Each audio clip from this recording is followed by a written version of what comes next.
Good morning guys. आज म कुच्चो बुन्ने तरिका तपाईँलाई सिकाउनु गइरहेको छु। ल लेडिज जेन्ट्स जसले पनि बुझ्नु सक्छ, आइडिया हुनेले झन् सिकि पनि हाल्छ। सजिलो तरिका, बुन्नु त सबैलाई आउँछ होला, त्यो भन्दा सजिलो तरिका चाहिँ बुन्नु तपाईँलाई म सिकाउनु गइरहेको छु। हेर्नुहोस् अनि सिक्नुहोस् है गाइस। मैले डोरी पनि लिइसकेको छु। कुच्चो चाहिँ मैले टक्क रेडी गरिसकेको छु हो।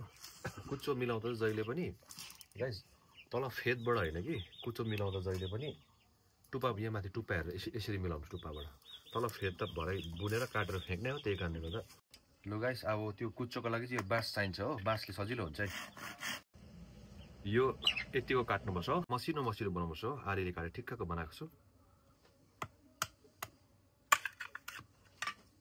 यस्तो मसिनो मसिनो बनाउनुपर्छ गाइस। हेर्नुहोस् गाइस, मैले कुच्चो ल्याए समात्यो, टुप्पाबाट मिलाएको छु। त्यहाँदेखि अब यसले बुन्नु थाल्छ। म हेर्नुहोस् है ल गाइस, यसरी यो अब मैले यो हरियो निलो नरले बाँधेँ होइन, बाँधेर यो मैले खादिरहेको छु यसरी। यो यसरी खाद्नुपर्छ है, बिजोडी खाद्नुहोस् तर ल, तपाईँले जोडी खादियो भने चाहिँ हुँदैन है। अब हेर्नुहोस् है गाइस, मैले यति बुनेर यति पुरा, फेरि यो माथि अप भयो, यो डाउन, केही छैन भारी, यसलाई माथि भयो डाउन, एकैछिन बुन्दा हुन्छ कुच्चो। यो माथि भयो है, यो अप भयो, यो डाउन।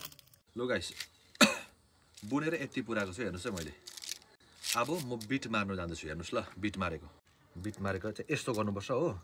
यसलाई यस्तो गर्नुहोस्, जहिले यता लाउनुहोस्, सजिलो छ। यसलाई अलिक उठाउनुहोस्, यता लाउनुहोस्, एक स्टेप गर्नुहोस् हो। यसलाई यसो गर्नुहोस्, एक स्टेप गर्नुहोस्, यसो। अब गाइस, मैले बुनिसकेँ होइन, बिट पनि मारिसकेँ। अब बिट मार्दा यस्तोले हात खान्छ, यो टेम्परेरी खालको मात्रै। यसलाई लाइटरले यसो गर्यो, टक्क यसो बिलाइदिनुहोस् हो, हात खाँदैन। यसो गर्यो, यहाँ पनि छ एउटा हो, यो काट्यो।